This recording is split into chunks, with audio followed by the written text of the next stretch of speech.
الحمد لله نحمده ونستعينه ونؤمن به ونتوكل عليه ونعوذ بالله من شرور أنفسنا ومن سيئات أعمالنا من يهده الله فلا مضل له ومن يضلله فلا هادي له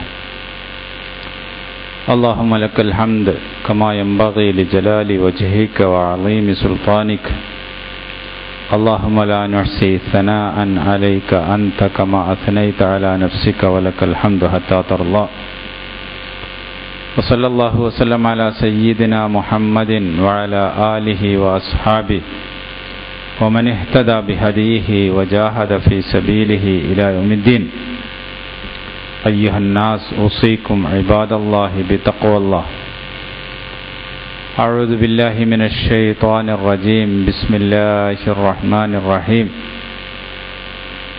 يا أيها الذين آمنوا اتقوا الله حق تقاته ولا تموتن إلا وأنتم مسلمون صدق الله العلي العظيم ബഹുമാന്യരായ സഹോദരി സഹോദരന്മാരെ, അല്ലാഹു സുബ്ഹാനഹു വ തആലയെ സൂക്ഷിച്ചുകൊണ്ടും ഭയന്നുകൊണ്ടും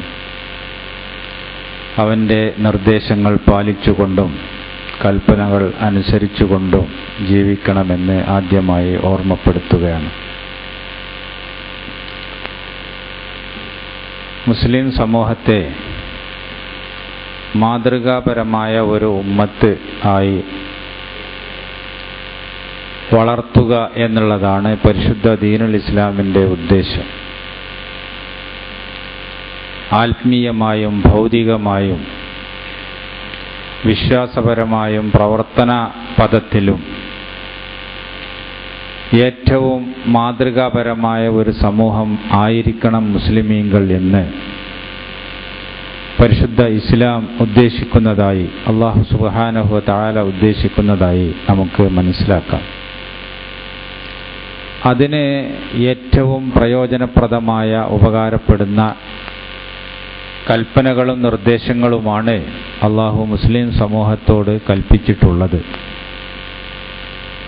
അതനുസരിച്ചുകൊണ്ട് മുസ്ലിമീങ്ങൾ ജീവിക്കുകയാണ് എങ്കിൽ അവർ എല്ലാ അർത്ഥത്തിലും ഒരു ഖൈർ ഉമ്മത്ത്, ഏറ്റവും ഉത്തമമായ സമൂഹം ആയിരിക്കും.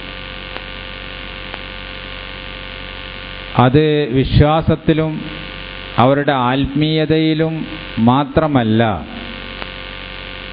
അവരുടെ എല്ലാ കാര്യങ്ങളിലും അവരായിരിക്കും ഏറ്റവും മികച്ച് നിൽക്കുന്നവർ. അല്ലാഹു സുബ്ഹാനഹു വ തആല പറഞ്ഞല്ലോ, അൻതുമുൽ അലൗന ഇൻ കുൻതും മുഅ്മിനീൻ. നിങ്ങൾ യഥാർത്ഥ സത്യവിശ്വാസികളാണ് എങ്കിൽ നിങ്ങൾ തന്നെയാണ് ഏറ്റവും ഉന്നതർ. നിങ്ങളെ മികച്ചു വെക്കുന്ന അല്ലെങ്കിൽ കവച്ചു വെക്കുന്ന മറ്റൊരു വിഭാഗം വേറെ ഉണ്ടാവുകയില്ല. പക്ഷേ ഒരു കണ്ടീഷനുണ്ട്, ഒരു ഷർത്തുണ്ട്. ഇൻ കുൻതും മുഅ്മിനീൻ, നിങ്ങൾ യഥാർത്ഥ സത്യവിശ്വാസികളാണ് എങ്കിൽ. അപ്പോൾ പരിശുദ്ധ ദീനുൽ ഇസ്ലാമിൻ്റെ കൽപ്പനകൾ എന്താണ് എന്ന് മനസ്സിലാക്കി അത് ജീവിതത്തിൽ കൊണ്ടുവരുമ്പോഴാണ് മുസ്ലിം സമൂഹത്തിന് ഈ ഒരു സ്ഥാനവും ഈ പദവിയും ഇങ്ങനത്തെ ഒരു നിലപാടുമൊക്കെ ഉണ്ടാവുക. അത് അവരുടെ വസ്ത്രധാരണത്തിലും ശരീരപ്രകൃതിയിലും അവരുടെ ശുദ്ധിയിലും അവരുടെ വൃത്തിബോധത്തിലും ഒക്കെ അങ്ങനെ തന്നെയാണ്. അതാണ് ഞാൻ പറഞ്ഞത് എല്ലാ അർത്ഥത്തിലും എന്ന്. ഇസ്ലാമിനെ കവച്ചുവെക്കുന്ന തരത്തിലുള്ള ഒരു ജീവിത ദർശനമോ അല്ലെങ്കിൽ ഒരു വിശ്വാസ സംഹിതയോ മനുഷ്യനെ ഇവിടെ പ്രാവർത്തികമാക്കാൻ പറ്റുന്ന തരത്തിലുള്ള ഒരു ജീവിത ചട്ടക്കൂടോ വേറെ ഇല്ല എന്ന് നമുക്കറിയാം. അതിലൊരു സംശയമില്ല. അതേ അവസരത്തിൽ അതുമാത്രമല്ല, ഈ ഭൗതിക ജീവിതത്തിൽ ഏറ്റവും ഉത്തമമായ നടപടിക്രമങ്ങൾ, ജീവിത രൂപം ഒക്കെ മുസ്ലിമീങ്ങളുടേതായിരിക്കും ഏറ്റവും മികച്ചത് അവർ ഇസ്ലാം അനുസരിച്ചുകൊണ്ട് ജീവിക്കുകയാണ് എങ്കിൽ. ഒരു കാര്യം മാത്രം പരിശോധിച്ച് നോക്കാനും അതിനെ സംബന്ധിച്ച് ചില കാര്യങ്ങൾ വിശദീകരിക്കാനുമാണ് ഈ സന്ദർഭത്തിൽ ഞാൻ ഉദ്ദേശിക്കുന്നത്. നേരത്തെ പറഞ്ഞല്ലോ വൃത്തിബോധത്തെ സംബന്ധിച്ച്. വൃത്തി എന്ന് പറയുന്നത് അല്ലാഹു സുബ്ഹാനഹു വ തആല വളരെ പ്രാധാന്യപൂർവം കൽപ്പിച്ച ഒരു വിഷയമാണ്. മുസ്ലിമീങ്ങൾ വൃത്തിയുള്ള ഒരു സമൂഹമാകണം. ആ വൃത്തി അവരുടെ ജീവിതത്തിൽ എന്നും കൊണ്ടു നടക്കുകയും വേണം. നമ്മുടെ ശരീരം ശുദ്ധമായിരിക്കണം, വസ്ത്രങ്ങൾ ശുദ്ധമായിരിക്കണം, അതുപോലെ തന്നെ നമ്മൾ താമസിക്കുന്ന സ്ഥലം ശുദ്ധമായിരിക്കണം. ഇതിനൊക്കെ ആ ശുദ്ധിക്ക് ഒരു പ്രത്യേക മാനദണ്ഡം തന്നെ അല്ലാഹു സുബ്ഹാനഹു വ തആല നൽകിയതായിട്ട് നമുക്ക് കാണാം. അത്തരത്തിലുള്ള ഒരു ശുദ്ധി നിർബന്ധമായും പാലിക്കാൻ ഒരു യഥാർത്ഥ മുഅ്മിൻ സത്യവിശ്വാസി ബാധ്യസ്ഥനാണ്. ചില അശുദ്ധികളിൽ നിന്ന് അവർക്ക് മോചനം ലഭിക്കണമെങ്കിൽ, അല്ലെങ്കിൽ അത് ശുദ്ധമാകണമെങ്കിൽ അവർ കുളിച്ച് വൃത്തിയാകണം.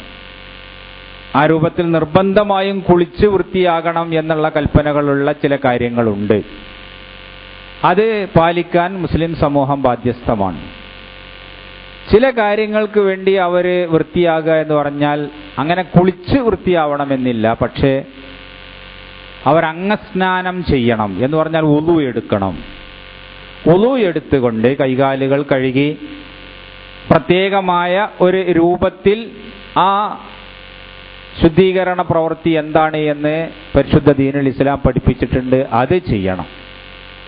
അത് ചെയ്തുകൊണ്ട് അവർ വൃത്തിയുള്ളവരായെങ്കിൽ മാത്രമേ അവരുടെ പല കർമ്മങ്ങളും ശരിയാവുകയുള്ളൂ. അല്ലെങ്കിൽ പല കാര്യങ്ങളെ സംബന്ധിച്ചിടത്തോളവും അങ്ങനെ വേണം എന്ന് അവരോട് നിർദ്ദേശിച്ചിരിക്കുന്നു. അപ്പോൾ ഒരു മുസ്ലിം ഈ കാര്യങ്ങളൊക്കെ പാലിക്കാൻ ബാധ്യസ്ഥനാണ്. അത് അവൻ്റെ ജീവിതത്തിൽ ഉടനീളം ഒരു വൃത്തിബോധം ഉണ്ടാക്കുന്നു. നമ്മൾ ഒരു മുസ്ലിമിനെ സംബന്ധിച്ചിടത്തോളം 5 നേരം നിസ്കരിക്കുക എന്ന് പറയുന്നത് ഒഴിച്ചുകൂടാൻ പറ്റാത്ത നിർബന്ധമായ ഒരു കാര്യമാണല്ലോ, ഫറളായ കാര്യം. നന്ന ചുരുങ്ങിയത് ഒരു ദിവസത്തിൽ 5 ദിവസമെങ്കിലും ഒരാൾ നമസ്കരിക്കുന്നു, ഫറളായ നിസ്കാരങ്ങൾ. ഈ ഫറളായ നിസ്കാരങ്ങളൊക്കെ ആ നിസ്കാരം ശരിയാവണം എന്നുണ്ട് എങ്കിൽ ഈ വൃത്തി അവനുണ്ടാവണം. അങ്ങനെയുള്ള വൃത്തി, അതാണ് രണ്ടാമത്തെ ഇനത്തിൽപ്പെട്ട വുളൂ എന്ന് നമ്മൾ വിളിക്കുന്ന. ആ വൃത്തി ഇല്ലാതെ കണ്ട് ഈ കർമ്മങ്ങളൊന്നും അനുഷ്ഠിക്കാൻ പറ്റുകയില്ല, ഈ നിസ്കാരങ്ങളൊന്നും അനുഷ്ഠിക്കാൻ പറ്റുകയില്ല.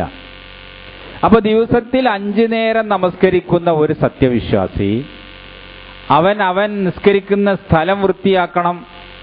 അതുപോലെ തന്നെ അവന്റെ ശരീരത്തെ വൃത്തിയാക്കണം, അവന്റെ വസ്ത്രത്തെ വൃത്തിയാക്കണം. അങ്ങനെ അവനോട് അല്ലാഹു സുബ്ഹാനഹു വ തആല പ്രത്യേകമായി കൽപ്പിച്ച തരത്തിലുള്ള ആ കാര്യങ്ങൾ അനുഷ്ഠിച്ചുകൊണ്ട് അവൻ വുളു എടുക്കണം. വുളു ഇല്ലാതെ നിസ്കരിക്കാൻ പറ്റൂല. അപ്പോ ഈ ദിവസത്തിൽ 5 നേരം ഈ കാര്യങ്ങളും ഈ വിഷയങ്ങളും ഒക്കെ ശ്രദ്ധിക്കുന്ന ഒരു സത്യവിശ്വാസിയെ സംബന്ധിച്ചിടത്തോളം നമ്മൾ ആലോചിച്ചു നോക്കുക, അവന്റെ ജീവിതത്തിൽ ഈ വൃത്തിക്ക് എത്ര പ്രാധാന്യമാണ് കൽപ്പിക്കപ്പെട്ടിട്ടുള്ളത് എന്ന്. അത് വേറെ ഒരു മതത്തിലും കാണൂല. ഈ രൂപത്തിൽ അതിൻ്റെ അനുയായികളെ വൃത്തിയിൽ വളർത്തി വൃത്തിബോധത്തോടു കൂടിയിട്ട് ജീവിക്കാൻ നിഷ്കർഷിക്കുന്ന ഒരു മതവും വേറെ നമുക്ക് കാണാൻ സാധ്യമല്ല. അത് ഇസ്ലാമിൻ്റെ സവിശേഷതയാണ്, ഇസ്ലാമിൻ്റെ പ്രത്യേകതയാണ്. അല്ലാഹു സുബ്ഹാനഹു വ തആല പറഞ്ഞല്ലോ, യാ അയ്യുഹല്ലദീന ആമനൂ ഇദാ ഖുംതും ഇലസ്സലാത്തി ഫഗ്സിലൂ വുജൂഹക്കും വഅയ്ദിയക്കും ഇലൽ മറാഫിഖി വംസഹു ബിറുഊസിക്കും വഅർജുലക്കും ഇലൽ കഅബൈൻ. സത്യവിശ്വാസികളെ, മുഅ്മിനുകളെ, ഇദാ ഖുംതും ഇലസ്സലാ, നിങ്ങൾ നമസ്കരിക്കാൻ തയ്യാറായാൽ, ഫഗ്സിലൂ വുജൂഹക്കും, നിങ്ങളുടെ മുഖങ്ങൾ കഴുകണം, നിങ്ങളുടെ മുഖങ്ങൾ കഴുകണം. വഅയ്ദിയക്കും ഇലൽ മറാഫിഖ്, നിങ്ങളുടെ കൈകൾ, ആ കൈകൾ നിങ്ങളുടെ കൈമുട്ടുകൾ വരെ കഴുകി വൃത്തിയാക്കണം. വംസഹു ബിറുഊസിക്കും, നിങ്ങളുടെ തല നിങ്ങൾ തടവണം, വെള്ളം കൊണ്ട് നിങ്ങളുടെ തല നിങ്ങൾ തടവണം.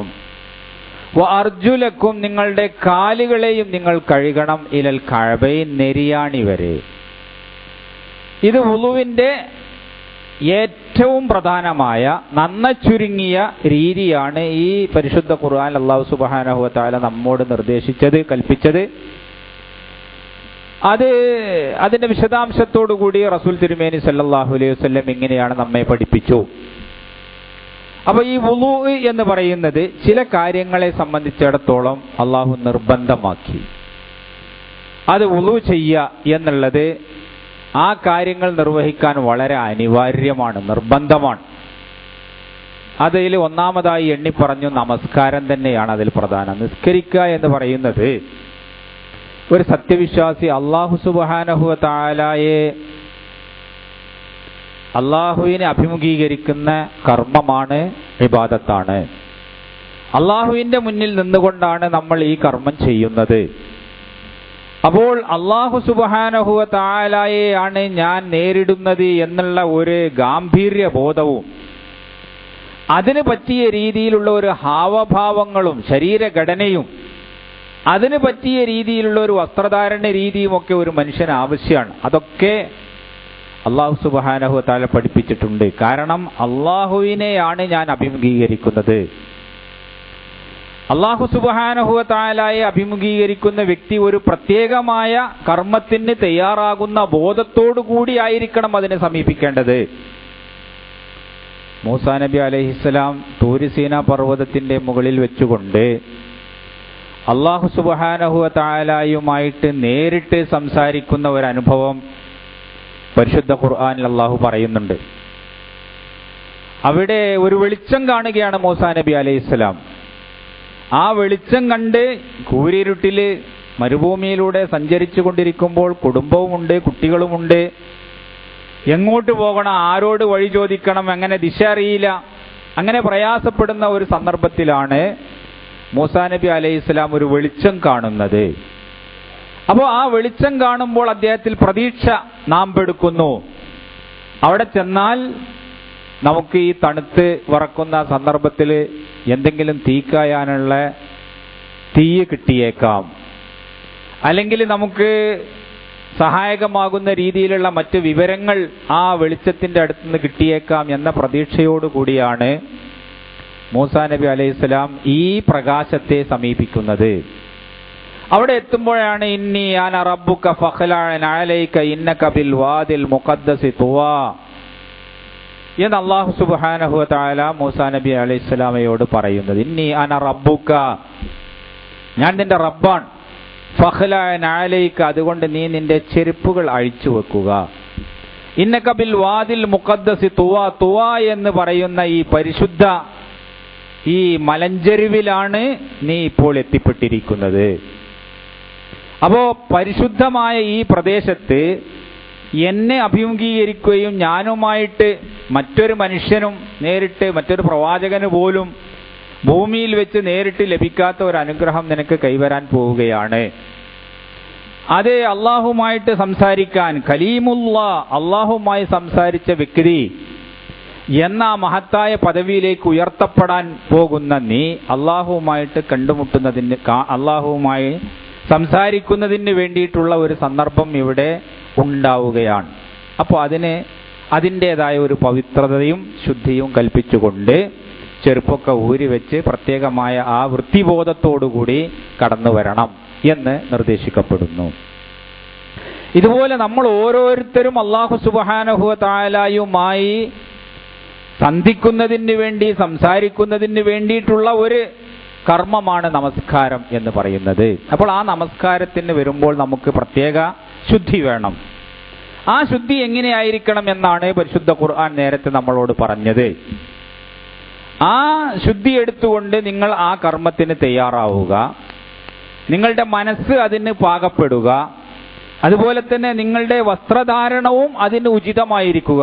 എന്തെങ്കിലും തരത്തിലുള്ള വസ്ത്രങ്ങൾ ധരിച്ചുകൊണ്ട് ആവരുത്. ഒരു ഷഡ്ഡി ധരിച്ചുകൊണ്ടോ അല്ലെങ്കിൽ ട്രൗസർ ധരിച്ചുകൊണ്ടോ ഔറത്ത് പൂർണ്ണമായി മറക്കാതെയോ ഒന്നും നിസ്കാരത്തിന് വരാൻ പാടില്ല. അപ്പോൾ അതിന് അതിൻ്റെതായ ചിട്ടകളുണ്ട്, അദബുകളുണ്ട്, അത് പാലിക്കണം. അപ്പൊ നമസ്കാരം എന്ന് പറയുന്നത് ഈ രൂപത്തിൽ ഒരു മനുഷ്യന് ഈ വുളു നിർബന്ധമാകുന്ന ഒരു പ്രവൃത്തിയാണ്. വുളു ഇല്ലാതെ കണ്ട് ഒരു നമസ്കാരവുമില്ല. അതുപോലെ തന്നെ മനുഷ്യൻ വുളു നിർബന്ധമായും എടുക്കേണ്ട ഒരു കർമ്മമാണ് തവാഫ് എന്ന് പറയുന്നത്. അല്ലാഹു സുബ്ഹാനഹു വ തആല ഏറ്റവും പവിത്രമായി വെച്ച അവന്റെ പുണ്യഗേഹം കഅബാലയം, ആ കഅബാലയത്തിന്റെ ചുറ്റും പ്രദക്ഷിണം ചെയ്യുക എന്നുള്ളത് വളരെ വളരെ മഹത്തായ ഒരു കാര്യമാണ്. അപ്പോൾ അതിന് തയ്യാറാകുന്ന വ്യക്തി, ആ കർമ്മം നിർവഹിക്കുന്ന വ്യക്തി നമസ്കാരം പോലെ തന്നെ അതിന് ശുദ്ധി വരുത്തണം. ശുദ്ധിയില്ലാതെ കണ്ട് ഈ തവാഫ് ചെയ്യാൻ പാടില്ല. അപ്പോൾ അതുകൊണ്ട് അല്ലാഹു സുബ്ഹാനഹു വ തആല പറഞ്ഞു, അത്തവാഫു അസ്സലാ.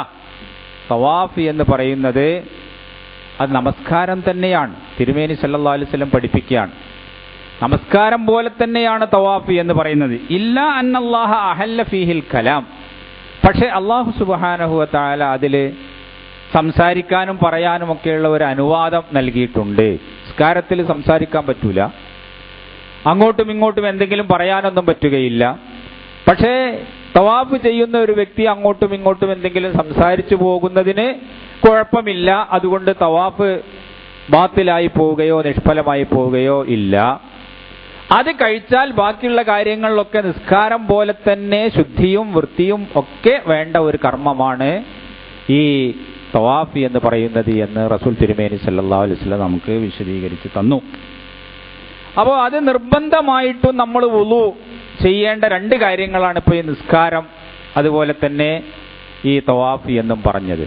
ഇങ്ങനെയല്ലാതെ വേറെ ചില കാര്യങ്ങളെ സംബന്ധിച്ചിടത്തോളം അവിടെ നിങ്ങൾക്ക് വുളു ഉണ്ടാവുകയാണ് വേണ്ടത്. അത് വളരെ പ്രധാനമാണ്. നിർബന്ധമല്ല എങ്കിലും, നിർബന്ധമാണ് എന്ന് ഉറപ്പിച്ചു പറഞ്ഞുകൂടാ എങ്കിലും വുളു ഓടുകൂടി ആയിരിക്കണം അതൊക്കെ നിങ്ങൾ അനുഷ്ഠിക്കേണ്ടത് എന്ന് നിർദ്ദേശിക്കുന്ന ഒരുപാട് കാര്യങ്ങളുണ്ട്. അപ്പൊ ആ കാര്യങ്ങൾ നമ്മൾ നിർവഹിക്കുന്നത് വുളുവോടുകൂടി തന്നെ ആയിരിക്കുകയാണ് ഏറ്റവും ഉത്തമം. നല്ല ഉദാഹരണമായിട്ട് ഇപ്പോൾ ഒരാള് ഖുർആൻ മുസാഫ് എടുത്തുകൊണ്ട് ഖുർആൻ പാരായണം ചെയ്യുകയാണ്. ഖുർആൻ പാരായണം ചെയ്യണമെങ്കിൽ വുളു എടുത്തേ പറ്റൂ എന്ന് ഇസ്ലാം നിഷ്കർഷിച്ചിട്ടില്ല. അങ്ങനെ നിഷ്കർഷിച്ചാൽ ഒരു പക്ഷെ അത് ആളുകൾക്ക് പ്രയാസകരമായിരിക്കും. എപ്പോഴും എവിടെ വെച്ചും പല ആവശ്യങ്ങൾക്കും വേണ്ടി ഖുർആൻ ഉദ്ധരിക്കുകയും ഖുർആൻ പാരായണം ചെയ്യുകയും ഒക്കെ വേണ്ടി വരും. അപ്പോൾ ഒക്കെ വുളു വേണം എന്ന് പറഞ്ഞാൽ അത് മനുഷ്യനെ സംബന്ധിച്ചിടത്തോളം അവന് പ്രയാസകരമാകും. അപ്പോൾ അത് അങ്ങനെ നിർബന്ധിച്ചിട്ടില്ല. പക്ഷേ അതേ അവസരത്തിൽ നിങ്ങൾ ഒരു സ്വസ്ഥമായി ഒക്കെ ഇരുന്നു കൊണ്ട് ഖുർആൻ പാരായണം ചെയ്യുകയാണ്, മുസ്ഹഫൊക്കെ എടുത്തുകൊണ്ട് ഖുർആൻ പാരായണം ചെയ്യുകയാണ് എങ്കിൽ വുളുവോടുകൂടി തന്നെ ആ ഖുർആൻ പാരായണം നിർവഹിക്കുക എന്നുള്ളതാണ് ഏറ്റവും ഉത്തമം. ചില ഇമാമുകൾക്ക് അത് നിർബന്ധമാണ് എന്ന് പോലും അഭിപ്രായമുണ്ട്. ചില മദ്ഹബുകളിലും ചില ഇമാമുകളുടെ അഭിപ്രായങ്ങളിലുമൊക്കെ മുസാഫ് തൊടണമെന്നുണ്ട് എങ്കിൽ വുളു നിർബന്ധമാണ് എന്ന് പറഞ്ഞു. പക്ഷെ അത് തെളിവുകളൊക്കെ നമ്മൾ പരിശോധിക്കുമ്പോൾ അത് അത്ര കണ്ട് പ്രബലമാണ് എന്നോ ശരിയാണ് എന്നോ തോന്നുന്നില്ല.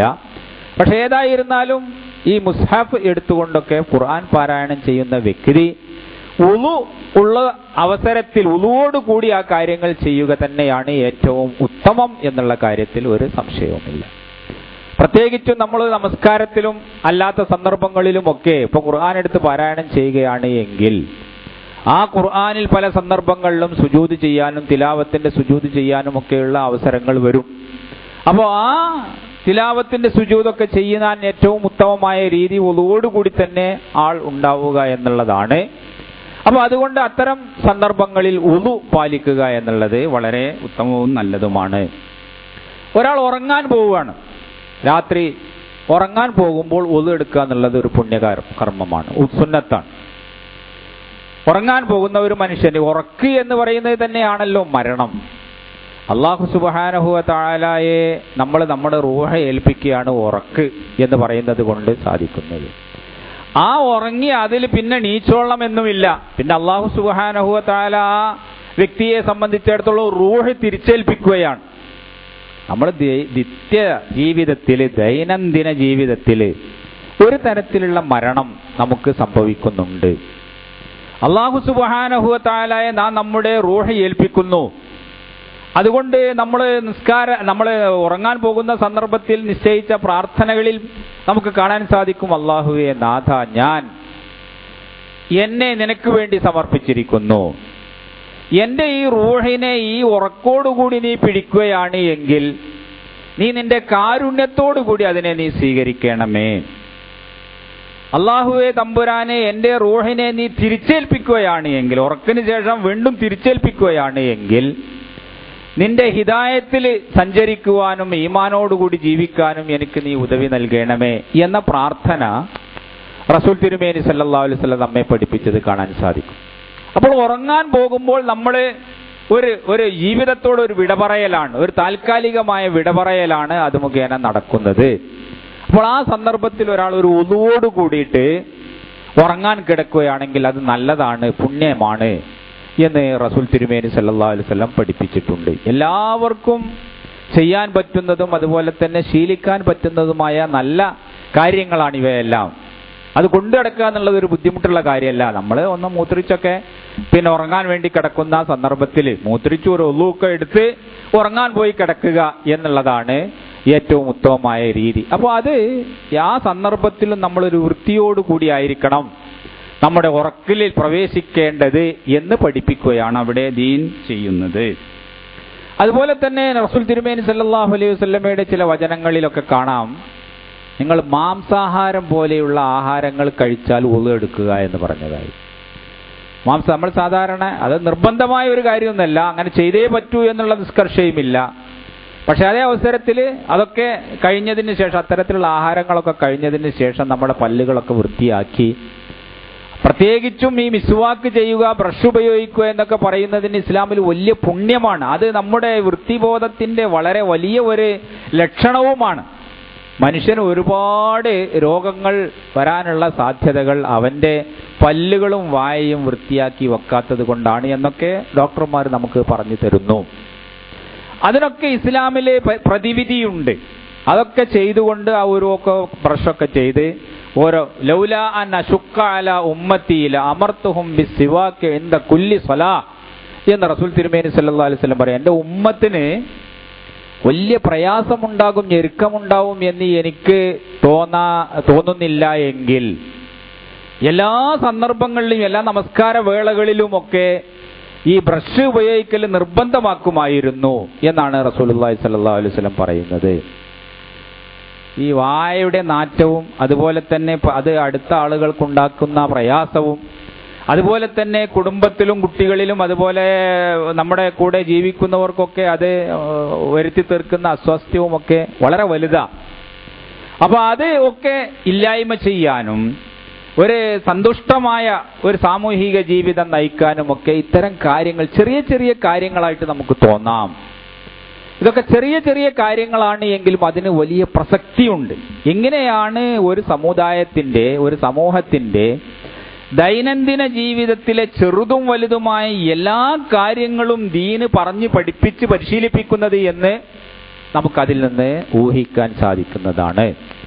അപ്പോൾ ഇങ്ങനെയുള്ള സന്ദർഭങ്ങളിൽ ഭക്ഷണങ്ങളൊക്കെ കഴിച്ചാൽ വായയും മറ്റൊക്കെ വൃത്തിയാക്കി ഉളു എടുക്കുക എന്നുള്ളത് ഒരു പുണ്യ കർമ്മമാണ്. അതുപോലെ തന്നെയാണ് ഓരോ നമസ്കാരത്തിനും പ്രത്യേകമായിട്ട് ഉളു പുതുക്കുക എന്നുള്ളത്. ഓരോ നമസ്കാരത്തിനും പുതുക്കുക എന്ന് പറഞ്ഞാൽ ഇപ്പം ആരും നിസ്കരിച്ചു, നമ്മളെ അശ വരെ കാത്തു നിന്ന് ഉളു ഒന്നും അങ്ങനെ മുറിഞ്ഞിട്ടില്ല എന്നുള്ളത് നമുക്ക് ഉറപ്പാണ്. പക്ഷേ അശ നിസ്കരിക്കാൻ വേണ്ടിയിട്ട് ആ മഗ്‌രിബിന്റെ ഉളുവോട് കൂടി തന്നെ വേണമെങ്കിൽ നമുക്ക് നമസ്കരിക്കാം, അതിന് എതിരൊന്നുമില്ല. പക്ഷെ അതേ അവസരത്തിൽ ആ മഗ്‌രിബിന്റെ ഉളുവിന് ശേഷം ഇശാന്റെ സമയമാകുമ്പോൾ ഒന്നുകൂടി ഒരു ഉളു പുതുക്കുക എന്ന് പറയുന്നത് വളരെ നല്ലതാണ്. അപ്പൊ ഇങ്ങനെയുള്ള പല സംഗതികളെ സംബന്ധിച്ചിടത്തോളവും ഈ രൂപത്തിൽ ഒരു വൃത്തി ഉണ്ടാക്കിക്കൊണ്ട് അല്ലാഹു സുബ്ഹാനഹു വ തആലയെ അഭിമുഖീകരിക്കുക, ഇതാണ് ഇസ്ലാം നമ്മോട് കൽപ്പിച്ചിട്ടുള്ളത്. ഇങ്ങനെ നിത്യേന എപ്പോഴും ഈ ശുദ്ധിയും ഈ വൃത്തിയും ഈ അംഗസ്നാനവും വുളൂഉം നിർവഹിച്ചു കൊണ്ടിരിക്കുന്ന ഒരു സമൂഹത്തെ എങ്ങനെയാണ് ഒരു വൃത്തിയില്ലാത്ത സമൂഹം, വൃത്തിബോധമില്ലാത്ത സമൂഹം എന്ന് വിശേഷിപ്പിക്കുക എന്ന് നമ്മൾ അത്ഭുതപ്പെട്ടേക്കും. അപ്പൊ അതാണ് നമ്മുടെ ദീൻ കൽപ്പിക്കുന്നത് എന്ന് മനസ്സിലാക്കുക. വുളൂവിനെ സംബന്ധിച്ചിടത്തോളം അതിലെ നിർബന്ധമായിട്ടും നമ്മൾ ചെയ്യേണ്ട കാര്യങ്ങൾ, ആ കാര്യങ്ങളാണ് വിശുദ്ധ ഖുർആനിൽ എടുത്തു പറഞ്ഞത്. അതാണ് നേരത്തെ ഞാൻ നിങ്ങളെ കേൾപ്പിക്കുകയും ചെയ്തത്. കൈ കഴുകുക എന്ന് പറഞ്ഞു. അല്ലാഹു സുബ്ഹാനഹു വ തആല നമ്മോട് ഫഗ്സിലു വുജൂഹക്കും, നിങ്ങളുടെ മുഖങ്ങൾ കഴുകുക, നിങ്ങളുടെ കൈകൾ കഴുകുക, നിങ്ങളുടെ കൈകളുടെ മുട്ടുകൾ വരെ എന്നും പറഞ്ഞു.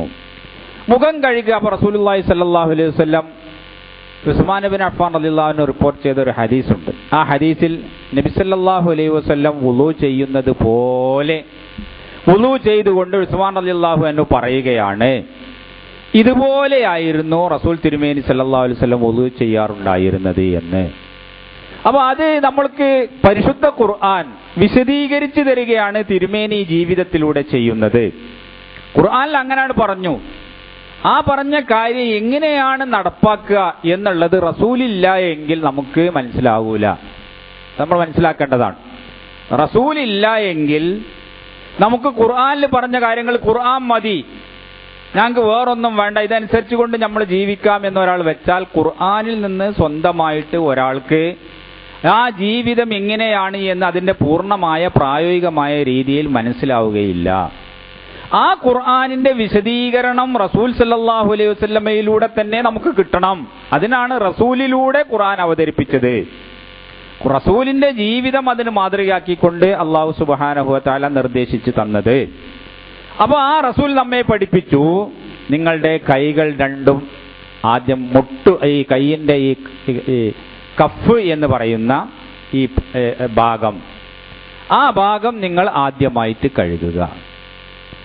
അത് തന്നെ നിങ്ങൾ നേരത്തെ ഒരു വെള്ളമൊക്കെ എടുത്തുകൊണ്ട്, വെള്ളം എടുക്കുമ്പോൾ സുബഹിയൊക്കെ ഉറങ്ങാൻ വേണ്ടി ഉറക്കിൽ നിന്ന് എഴുന്നേറ്റുകൊണ്ട് വെള്ളം ഉപയോഗിക്കുമ്പോൾ ആ വെള്ളം ഉപയോഗിക്കുമ്പോൾ ആദ്യം തന്നെ കൈയിട്ടുകൊണ്ട് ആ വെള്ളം ഉപയോഗിക്കരുത്. കൈ വൃത്തിയാക്കണം ആദ്യം. കൈ വൃത്തിയാക്കിയതിന് ശേഷമേ പിന്നെ ഒരു പാത്രത്തിൽ നിങ്ങൾ കൈയിടാൻ പാടുള്ളൂ എന്ന് പഠിപ്പിച്ചു. കാരണം നിങ്ങളുടെ കൈ നിങ്ങൾ ഉറങ്ങാതെ ഒരു 5-6 മണിക്കൂർ സമയം നിങ്ങൾ ഉറക്കത്തിൽ കഴിച്ചു കൂട്ടിയതല്ലേ.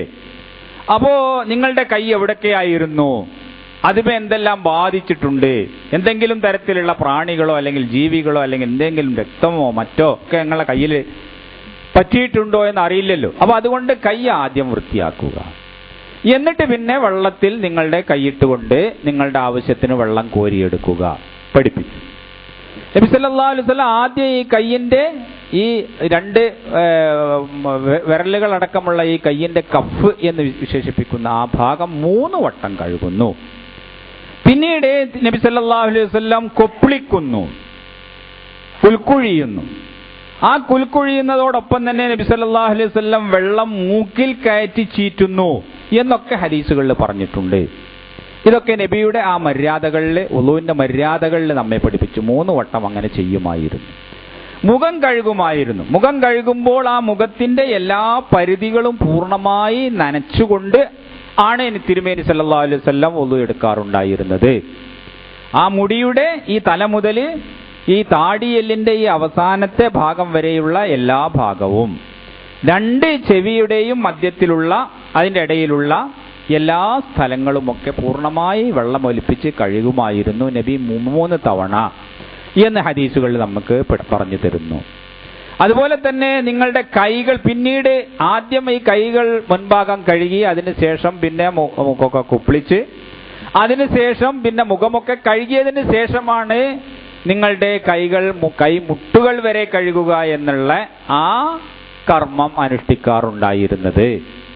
ഖുർആനിൽ ഒന്നും മനസ്സിലാവുന്നില്ല. ഖുർആനിൽ നിങ്ങൾ മുഖം കഴുകുക പിന്നെ കൈകൾ കഴുകുക എന്നേ പറയുന്നുള്ളൂ. പക്ഷേ ഈ കൈ കഴുകുമ്പോൾ അതിന്റെ ആദ്യ ഭാഗം ആദ്യം കഴുകണം, പിന്നെ മുഖം കഴുകണം, പിന്നെ അതിനുശേഷം കൈ കഴുകണം. ഇങ്ങനെയുള്ള ഈ ക്രമമൊക്കെ പഠിപ്പിക്കുന്നത് റസൂലുള്ളാഹി സ്വല്ലല്ലാഹു അലൈഹി വസല്ലമയാണ്. പിന്നെ നബി സല്ലല്ലാഹു അലൈഹി വസല്ലം തല തടവിയതായി കൊണ്ട് നമുക്ക് കാണിച്ചു തരുന്നു. തല തടവുന്നതിന്റെ രീതി പഠിപ്പിക്കുന്നു. പിന്നെ കാലുകൾ, അതിൻ്റെ കാൽപാദങ്ങൾ കഴുകി നെറിയാണി വരെയുള്ള ഭാഗം കഴുകി വൃത്തിയാക്കുന്നതിനെ സംബന്ധിച്ചിടത്തോളം പഠിപ്പിക്കുന്നു. അപ്പൊ ഇതൊക്കെ അതേ രീതിയിൽ ഖുർആനിൽ അതിൻ്റെ മൗലികമായ വിഷയങ്ങളാണ് പറഞ്ഞു തരുന്നത്. അതിനെ നമ്മൾ വുളുവിന്റെ ഫർളുകൾ എന്നൊക്കെ കർമ്മശാസ്ത്രത്തിൽ വിശേഷിപ്പിക്കും. എന്ന് പറഞ്ഞാൽ ഒരാളുടെ വുളു ശരിയാവണമെന്നുണ്ട് എങ്കിൽ അയാൾ ഖുർആനിൽ പറഞ്ഞ ആ കാര്യങ്ങൾ, ആ അവയവങ്ങളൊക്കെ ഓരോ വട്ടം കഴുകി ആ പറഞ്ഞ മാതിരിയൊക്കെ ചെയ്താൽ തന്നെ അയാൾക്കൊരു വുളുവായി എന്ന് പറയാവുന്നതാണ് എന്ന് മഹാന്മാർ അഭിപ്രായപ്പെട്ടിട്ടുണ്ട്. പക്ഷെ അതേ അവസരത്തിൽ ആ വുളുവിന്റെ പൂർണ്ണമായ രീതി റസൂൽ സല്ലല്ലാഹു അലൈഹി വസല്ലം പഠിപ്പിച്ച ആ രീതിയിൽ തന്നെ നിർവഹിക്കുകയാണ് എന്ന കാര്യത്തിൽ ഒരു സംശയവുമില്ല. അപ്പൊ ഈ അവയവങ്ങളൊക്കെ കഴുകി വൃത്തിയാക്കി ഞാനൊരു മഹത്തായ ഇബാദത്ത് നിർവഹിക്കാൻ വേണ്ടി പോവുകയാണ് എന്ന ഒരു ബോധം ഈ വുളു എടുക്കുന്ന ആൾക്കുണ്ടാവണം. അതുകൊണ്ടാണ് ഈ വുളുവിന് വലിയ പുണ്യം അല്ലാഹു സുബ്ഹാനഹു വ തആല കൽപ്പിച്ചതായിട്ട് നമുക്ക് കാണാൻ സാധിക്കും. റസൂൽ തിരുമേനി സല്ലല്ലാഹു അലൈഹി വസല്ലം ഒരിക്കൽ പറയുകയുണ്ടായി, അലാ അദുല്ലുക്കും അലാ മാ യംഹുല്ലാഹു ബിഹിൽ ഖതായ വയർഫഉ ബിഹി ദറജാത്ത്. പാപങ്ങളൊക്കെ മായ്ച്ചു കളയുകയും നിങ്ങളുടെ പദവികൾ ഉയർത്തുകയും ചെയ്യുന്ന ഒരു കർമ്മം, ആ കർമ്മങ്ങൾ എന്തൊക്കെയാണ് എന്ന് ഞാൻ നിങ്ങൾക്ക് പറഞ്ഞു തരട്ടെയോ എന്ന് നബി സല്ലല്ലാഹു അലൈഹി വസല്ലം സഹാബത്തിനോട് ചോദിക്കുന്നു. പാപങ്ങളൊക്കെ മായ്ച്ചു കളയും, അതുപോലെ തന്നെ നിങ്ങളുടെ ദറജകൾ വർദ്ധിപ്പിച്ചു തരികയും ചെയ്യും. അല്ലാഹു സുബ്ഹാനഹു വ തആലയുടെ അടുത്തുള്ള നിങ്ങളുടെ പദവികൾ ഉയർത്തും. അങ്ങനത്തെ കാര്യം എന്താണെന്ന് പഠിപ്പിച്ചു തരട്ടെയോ എന്ന് ചോദിച്ചപ്പോൾ സഹാബത്ത് ബല യാ റസൂലല്ലാഹ്, അത് അല്ലാഹുവിന്റെ റസൂലേ, അത് എന്തൊക്കെയാണെന്ന് ഞങ്ങൾക്ക് പറഞ്ഞു തരിക എന്ന് ആവശ്യപ്പെടുന്നു. അപ്പോൾ നബി സല്ലല്ലാഹു അലൈഹി വസല്ലം ആദ്യമായിട്ട് പറയാം, ഇസ്ബാഗുൽ വുളൂഇ അലൽ മകാരിഹി, വുളു പൂർണ്ണമായ രീതിയിൽ അനുഷ്ഠിക്കുക. ഇങ്ങനെ ധൃതി പിടിച്ചുകൊണ്ട് അത് എല്ലായിടത്തും നനഞ്ഞോ നനഞ്ഞില്ലേ എന്ന് ഉറപ്പുവരുത്താതെ വേണ്ടതായ അവയവങ്ങളൊന്നും തന്നെ നനയാതെ കണ്ട് അങ്ങനത്തെ ഒരു വുളു അല്ല. അതിന് ഇസ്ബാഗുൽ വുളു എന്നല്ല പറയുക, അത് ശരിയുമല്ല. അപ്പോ ആ വുളു എടുക്കുമ്പോൾ ആ കർമ്മത്തിന്റെ പ്രാധാന്യം അനുസരിച്ചു കൊണ്ടുള്ള ഒരു മഹത്വമായി വുളുവിനുണ്ടല്ലോ. ഈ നിസ്കാരം എന്ന് പറയുന്ന അള്ളാഹുമായിട്ടുള്ള മുനാജാത്തിന്റെയും മുലാഖാത്തിന്റെയും ഒക്കെ അതിനു വേണ്ടിയിട്ടുള്ള ഒരു തയ്യാറെടുപ്പാണല്ലോ ഈ വുളു മുഖേന അവൻ ചെയ്യുന്നത്. അപ്പോൾ ആ കർമ്മത്തിന് അതിൻ്റെതായ ഒരു വികാരവും അതിൻ്റെതായ ഒരു വിശുദ്ധിയും ഉണ്ട്. അപ്പൊ അതൊക്കെ പാലിച്ചുകൊണ്ടാണ് ഒരു ഭക്തനായ ഒരു ദാസൻ അള്ളാഹുവിന്റെ സമീപത്തേക്ക് വരേണ്ടത്. അപ്പോൾ അതുകൊണ്ട് ആ വുളു ഒക്കെ പൂർണ്ണമായ അർത്ഥത്തിൽ എടുത്തുകൊണ്ട് വരിക. പിന്നെ വകസ്റത്തുൽ ഖുതാ ഇലൽ മസാജിദ്, രണ്ടാമതായി നബി സല്ലല്ലാഹു അലൈഹി വസല്ലം പറയുന്നു, പള്ളികളിലേക്ക് കൂടുതലായിക്കൊണ്ട് സഞ്ചരിക്കുക, ധാരാളമായി പള്ളിയിൽ പോയിക്കൊണ്ടിരിക്കുക. പള്ളി എന്ന് പറയുന്നത് വെള്ളിയാഴ്ച മാത്രം വരാൻ പറ്റുന്നൊരു സ്ഥലമല്ല. അതുപോലെ തന്നെ പള്ളി എന്ന് പറയുന്നത് സത്യവിശ്വാസികളെ സംബന്ധിച്ചിടത്തോളം അവരുടെ മനസ്സിന് കുളിർമ നൽകുന്ന അള്ളാഹുവിന്റെ ഭവനമാണ്. അപ്പൊ അവൻ നിസ്കരിക്കാൻ വേണ്ടി പള്ളിയുമായിട്ട് എപ്പോഴും ബന്ധപ്പെട്ടുകൊണ്ടിരിക്കുകയും നിരന്തരം വന്നുകൊണ്ടിരിക്കുകയും ചെയ്യും. അപ്പോൾ അവന്റെ കാലടികൾ, പള്ളികളിലേക്കുള്ള അവന്റെ കാലടികൾ ഇങ്ങനെ വർദ്ധിച്ചു കൊണ്ടിരിക്കും. ഓരോ നേരത്തും പള്ളിയിൽ വരുമ്പോൾ അങ്ങോട്ടും ഇങ്ങോട്ടും വരുന്നൊരു സത്യവിശ്വാസിയുടെ കാലടികൾ, കാൽപാദങ്ങൾ, കാൽപ്പാടുകൾ പള്ളിയിലേക്ക് ഇങ്ങനെ കൂടുതൽ കൂടുതൽ ഉണ്ടാവും. അത് അവന്റെ ദറജയെ ഉയർത്താൻ സഹായകമാകുന്ന കാര്യമാണെന്നാണ് റസൂൽ സല്ലല്ലാഹു അലൈഹി വസല്ലം പറയുന്നത്. അതുപോലെ വൻതിലാറു സ്വലാത്തി ബഅദ സ്വലാ, നമസ്കാരത്തിന് ശേഷം മറ്റൊരു നമസ്കാരത്തെ പ്രതീക്ഷിച്ചിരിക്കുക. പ്രത്യേകമായ ഉത്തരവാദിത്തങ്ങളോ പ്രത്യേകമായ അർജന്റ് ജോലികളോ ഒന്നും ഇല്ല എങ്കിൽ പള്ളിയിൽ കൂടുതൽ സമയം കഴിക്കുക എന്നുള്ളത് ഒരു വിശ്വാസിയെ സംബന്ധിച്ചിടത്തോളം വളരെ ആവശ്യവും അനിവാര്യവുമാണ്. ഇന്ന് യഥാർത്ഥത്തിൽ വളരെ അപൂർവമായിട്ട് മാത്രം നമുക്ക് കാണാൻ സാധിക്കുന്ന ഒരു കാര്യവുമാണത്. ഒരു പണിയില്ല എന്നുണ്ടെങ്കിലും പുറത്തിറങ്ങിയിരുന്ന് പടായി പറയാന്നല്ലാതെ കണ്ട് പള്ളിയിൽ ഇരുന്നു കൊണ്ട് എന്തെങ്കിലും ഓതുകയോ ഏതെങ്കിലും ഒരു സമയം എന്തെങ്കിലും കുറച്ച് സുന്നത്ത് നിസ്കരിക്കുകയോ അല്ലെങ്കിൽ കുറച്ച് ദിക്റുകൾ ചൊല്ലുകയോ കുറച്ച് ദുആ ഇറക്കുകയോ പ്രാർത്ഥിക്കുകയോ ചെയ്യുന്നത് നമുക്ക് കാണാൻ സാധിക്കുകയില്ല. ആ പള്ളിയിൽ വരിക അല്ലെങ്കിൽ പള്ളിയുമായി ബന്ധപ്പെടുക, കുറച്ച് സമയം ഉണ്ടെന്നുണ്ടെങ്കിൽ അത് അങ്ങാടിയിൽ പോയിട്ടോ അല്ലെങ്കിൽ പീഡികക്കോലായിൽ പോയിട്ടോ നമ്മൾ സമയം കഴിക്കുക എന്നുള്ള ഒരു വേണ്ടാത്ത ദുശ്ശീലം ഇന്ന് പള്ളികളുമായി ബന്ധപ്പെടുന്ന ആളുകളിൽ തന്നെ വളരെ പ്രകടമായിട്ട് നമുക്ക് കാണാൻ സാധിക്കും. പക്ഷെ അങ്ങനെയല്ല റസൂലുള്ളാഹ് നമ്മെ പഠിപ്പിച്ചത്. ഇന്തിളാറുസ് സ്വലാത്തി ബഅദ സ്വലാ, ഒരു നിസ്കാരത്തിന് ശേഷം വേറൊരു നമസ്കാരത്തെ കാത്തിരിക്കുക. അപ്പൊ മഗ്‌രിബിന് ശേഷം പ്രത്യേകമായി ജോലിയൊന്നും ഇല്ലാത്ത ഒരു മനുഷ്യൻ മഗ്‌രിബ് നിസ്കരിച്ചിട്ട് ഇശാ നിസ്കരിക്കുന്നവരെ പള്ളിയിൽ തന്നെ കഴിഞ്ഞുകൂടാ. പള്ളിയിൽ കഴിഞ്ഞ് എന്തെല്ലാം അവന് ചെയ്യാനുണ്ട്, ഒരുപാട് ഓതാൻ സാധിക്കും. ഓതുക എന്നുള്ളത് ഇപ്പൊ നമ്മളുടെ സ്വഭാവത്തിൽപ്പെട്ടതല്ലല്ലോ. നമ്മുടെ ഉലമാക്കന്മാരൊക്കെ ഈ ഖുർആൻ 30 ജുസ് ആയിട്ട് ഭാഗിച്ചത് നമ്മുടെ ഇമാമിയങ്ങളാണ്. അല്ലാതെ അള്ളാന്റെ റസൂല് ഇങ്ങനെ ഖുർആൻ 30 ജുസ് ഉണ്ട് എന്ന് പഠിപ്പിച്ചതല്ല. 30 ജുസ് എന്ന് പറഞ്ഞുകൊണ്ട് ഈ ഖുർആനെ ഇങ്ങനെ വീതിച്ച് അതിന്റെ ഓരോ അതിന്റെ ക്വാണ്ടിറ്റി കണക്കാക്കിയിട്ടാണ് ഇത്ര കണ്ടാണ് ഖുർആൻ ഉള്ളത്. അപ്പൊ അതുകൊണ്ട് അതിനെ സമമായിട്ട് ഇങ്ങനെ വീതിച്ചാൽ 30 ജുസ് ആക്കി മാറ്റാം എന്ന് നമ്മളുടെ ഇമാമിയങ്ങൾ തീരുമാനിച്ച് അവരാണ് ഇങ്ങനെ 30 ജുസ് ആക്കി ഇതിനെ തിരിച്ച്. എന്തിനു വേണ്ടിയാണെന്ന് വെച്ചാൽ ഒരു മാസത്തിൽ നന്ന ചുരുങ്ങിയത് ഒരു വട്ടമെങ്കിലും ഒരു സത്യവിശ്വാസി ഖുർആൻ ഓതണം എന്ന് കരുതി. ഒരു ദിവസം ഒരു ജുസ് ഓതും. അവനുള്ള സൗകര്യത്തിന് വേണ്ടിയിട്ടാണ് ഇങ്ങനെ ഈ 30 ജുസ് എന്നുള്ള വിശ്വാസികളുടെ സൗകര്യത്തിന് വേണ്ടി ആക്കി കൊടുത്തതാ. അപ്പൊ അനക്ക് ഒരു ദിവസം ഖുർആനെ ഇങ്ങനെ ഒരു 30 ദിവസം കൊണ്ട് ഒരു ആവർത്തി ഓതാൻ സൗകര്യമുണ്ടാകുന്ന രീതിയിൽ അതിനെ 30 ജുസ് ആക്കിക്കൊണ്ട് തരംതിരിച്ചു. ചിലപ്പോൾ നമുക്ക് കാണാൻ സാധിക്കും പല മുസ്ഹഫുകളിലും ഈ 30 ജുസിനെ തന്നെ ഓരോ ജുസിനെയും 2 ഹിസ്ബുകൾ എന്നുള്ള രൂപത്തിൽ വേർപ്പെടുത്തിയിട്ട് ഹിസ്ബ് എന്ന് പറഞ്ഞുകൊണ്ട് കാണാൻ സാധിക്കും. അപ്പൊ അത് ഇനിയിപ്പോ അഥവാ ഒരാൾക്ക് 30 തവണ 30 ദിവസം കൊണ്ട് തീർക്കാൻ സാധിക്കില്ല, 60 ദിവസം 2 മാസം കൊണ്ടാണ് സാധിക്കുന്നത് എങ്കിൽ അവൻ എത്ര ഓതണം, അതിന്റെ ഒരു കണക്ക് കിട്ടാനും അതുപോലെ അതിന്റെ ഒരു സൗകര്യത്തിന് വേണ്ടിയിട്ടുമാണ് അങ്ങനെ നമ്മുടെ മുസാഫുകളിലൊക്കെ ഹിസ്ബുകൾ രേഖപ്പെടുത്തിയത്. അതുപോലെ തന്നെ ഓരോരുത്തർ നിസ്കരിക്കുകയാണ്, ഖുർആൻ പാരായണം ചെയ്തുകൊണ്ട് നിസ്കരിക്കുകയാണെന്നുണ്ടെങ്കിൽ ഓരോ റക്അത്തിലും ഓതാനുള്ള ഒരു സൗകര്യത്തിന് വേണ്ടിയിട്ടാണ് നമ്മൾ പല മുസ്ഹഫുകളും റുക്കൂഅ് എന്നുള്ള അർത്ഥത്തിലുള്ള ഐൻ എന്ന് അടയാളപ്പെടുത്തിയിട്ടുണ്ടായിരിക്കും. പല മുസ്ഹഫുകളിൽ ഐൻ എന്ന് അടയാളപ്പെടുത്തി. ഐൻ എന്ന് പറഞ്ഞാൽ റുക്കൂഅ് എന്നുള്ളതിന്റെ അതിന്റെ സംഗ്രഹമാണ് എന്ന് പറഞ്ഞാൽ അവിടെ എത്തുമ്പോൾ റുക്കൂഅ് ചെയ്യുക. അപ്പോൾ ഓരോ റക്അത്തിലും ഓതാനുള്ള ഒരു കണക്ക് കിട്ടുന്നതിന് വേണ്ടി എവിടെയെങ്കിലും വെച്ചുകൊണ്ട് ഒരായത്തിന്റെ നടുവിലോ അല്ലെങ്കിൽ ഒരു വിഷയം എങ്ങനെയാണ് പറയുമ്പോൾ അതിന്റെ ഒരായത്ത് പറഞ്ഞുകൊണ്ടോ നിസ്കാരത്തിൽ ഒരു ബ്രേക്ക് വരണ്ട എന്ന് കരുതിക്കൊണ്ട് അതിൻ്റെ ഒക്കെ ഒരു വെപ്പ് പരിഗണിച്ചുകൊണ്ടാണ് ഇമാമുകൾ ഇതൊക്കെ ക്രമപ്പെടുത്തിയിട്ടുള്ളത്. അപ്പൊ ഇതൊക്കെയാണ് ഒരു സത്യവിശ്വാസിയുടെ അവന്റെ പ്രതിഫലത്തെ ഉയർത്തുന്ന മഹത്തായ കർമ്മങ്ങൾ എന്ന് തിരുമേനി സല്ലല്ലാഹു അലൈഹി വസല്ലം നമ്മെ പഠിപ്പിക്കുന്നു. അപ്പോൾ ഈ രീതിയിൽ ഈ വുളുവിന്റെയും നമസ്കാരത്തിന്റെയും പള്ളിയുടെയും ഒക്കെ കാര്യങ്ങളെ ശ്രദ്ധിച്ചുകൊണ്ട് ജീവിക്കുന്ന ഒരു സത്യവിശ്വാസി എപ്പോഴും തന്നെ അല്ലാഹു സുബ്ഹാനഹു വ തആലക്ക് ഇഷ്ടപ്പെട്ടവനായിരിക്കും. അവന്റെ ജീവിതത്തിൽ ശുദ്ധിയും വൃത്തിയും പാലിക്കുന്നവനായിരിക്കും. സമൂഹത്തിൽ മുഴുവൻ തന്നെ എല്ലാവർക്കും മാതൃകയാകുന്ന വെടുപ്പും വൃത്തിയുമുള്ള ഒരു വ്യക്തിയായിക്കൊണ്ട് മാറുകയും ചെയ്യും. ഇസ്ലാമിന്റെ ഈ രൂപത്തിലുള്ള ജീവിത നിഷ്ഠകൾ ജീവിതത്തിൽ പകർത്താൻ പരമാവധി പരിശ്രമിക്കണം എന്ന് ഉണർത്തുകയാണ്. അള്ളാഹു അനുഗ്രഹിക്കുമാറാകട്ടെ.